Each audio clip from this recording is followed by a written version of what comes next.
അനഘ, ആ വലിയ തരത്തിലുള്ള ഒരു സൈബർ ആക്രമണത്തിന് ഭാഗ്യവശാൽ ഇരയാകേണ്ടി വന്നിട്ടില്ല അനഘ. അപ്പോഴും ഈ പൊതുവായി പറയുന്ന ഒരു കാര്യമുണ്ടല്ലോ, ആൾക്കാർ പറയും നല്ലോണം റീച്ച് കിട്ടിയില്ലേ ആ പോസ്റ്റൊക്കെ ഇട്ടപ്പോൾ, പിന്നെ ഈ സൈബർ ആക്രമണമൊക്കെ ഉണ്ടായാൽ അത് മൈൻഡ് ചെയ്യേണ്ട ആവശ്യമുണ്ടോ എന്ന് പറയുന്ന ഒരു ഒരു ഒരു ജനറൽ ടോക്ക് ഉണ്ട്. അത് കേട്ടിട്ടുണ്ടാവുമല്ലോ അല്ലേ?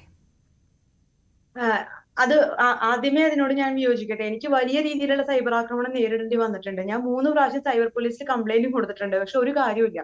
നമ്മുടെ നിയമ സംവിധാനം സാധാരണക്കാരെ ഫേവർ ചെയ്യാൻ, അല്ലെങ്കിൽ സാധാരണക്കാർക്ക് ഒരു ലീഗൽ പ്രൊട്ടക്ഷൻ കിട്ടാൻ വളരെ വീക്കാണ്. ഇതിപ്പോ ഹണി റോസിന്റെ പോലെയോ അല്ലെങ്കിൽ പ്രമുഖരായിട്ടുള്ള മനുഷ്യരോ കൊടുക്കുന്ന കേസ് അവരുടെ ഫെയിം കാരണം സൈബർ പോലീസ് ഏറ്റെടുക്കും. ഇത്ര പേർക്കെതിരെ കേസ് എടുത്തു എന്നുള്ളൊരു വലിയൊരു മൈലേജ് ഉണ്ടാവും. അത് കുറച്ചു ദിവസം ഹെഡ്ലൈൻ ആവുകയും ചെയ്യുന്നു. കുറച്ചുപേരെ അതിന് വിളിക്കുന്നു, ചോദ്യം ചെയ്യുന്നു എന്നല്ല, സാധാരണ മനുഷ്യര് ഇപ്പൊ ഞാനൊക്കെ 3 കാര്യത്തിനായിരുന്നു. 2 സൈബർ അറ്റാക്കും 1 ഫിനാൻഷ്യൽ ഫ്രോഡും ആയിരുന്നു. സൈബർ പോലീസിൽ കംപ്ലൈന്റ് കൊടുത്തിട്ട് ഒരെണ്ണം FIR രജിസ്റ്റർ ചെയ്തിട്ടുണ്ട്, അത്ര തന്നെ. ബാക്കി 2 കംപ്ലൈന്റ് സ്വീകരിച്ചതല്ലാതെ ഒന്നും ചെയ്തിട്ടില്ല.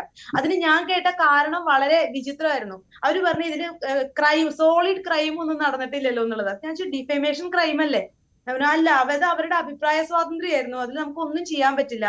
അതായത് ഈ ചെയ്ത വ്യക്തിയുടെ ഫോട്ടോ അടക്കം, ഒറിജിനൽ ഫോട്ടോ അടക്കം കിട്ടിയിട്ടും, ഫേക്ക് ഐഡികളായിരുന്നു, കിട്ടിയിട്ടും അതിനെതിരെ ഒരു നടപടിയും എടുക്കാൻ സാധാരണക്കാർക്ക് യാതൊരു ഗുണവും ഇത്തരം കാര്യത്തിൽ സൈബർ പോലീസിനെ കൊണ്ട് ഉണ്ടാവുന്നില്ല. അപ്പൊ ഞാനിത് 2 ഡിസ്ട്രിക്റ്റിലായിട്ട് 3 കേസ് കൊടുത്ത് ഫെയിൽ ആയിട്ടുള്ള ഒരാളാണ്. അപ്പൊ ഹണിറോസിന്റെ കാര്യത്തിൽ ഇത്രയും വലിയൊരു 30 പേർക്കെതിരെ കേസ് എടുക്കുന്നു, ഇനിയും കൂടുതൽ പേർക്കെതിരെ കേസ് എടുക്കുന്നുള്ളത് വളരെ ആശാവഹമാണ്. ഇതൊരു മോറൽ ഇതൊരു അവയർനെസ് ക്രിയേറ്റ് ചെയ്യാൻ ചിലപ്പോൾ ഉപകരിച്ചേക്കാം.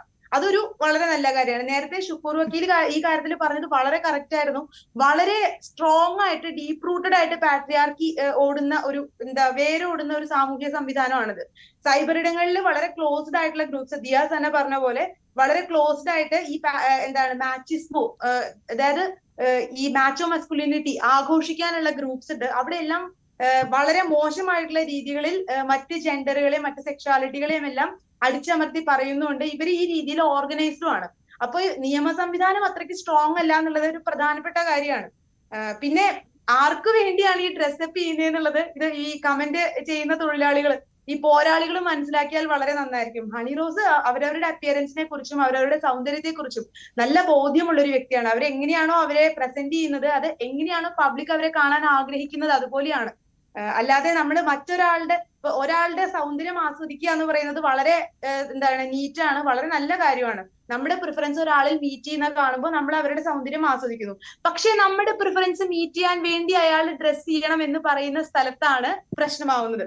അപ്പോ ഇവിടെ ആരെയും കാണിക്കാനോ ആരെയും തൃപ്തിപ്പെടുത്താനും വേണ്ടിയല്ല വസ്ത്രം ധരിക്കുന്നത്. അവരവരുടെ സൗകര്യത്തിന് കംഫർട്ടിന് വേണ്ടി വസ്ത്രം ധരിക്കുന്നു.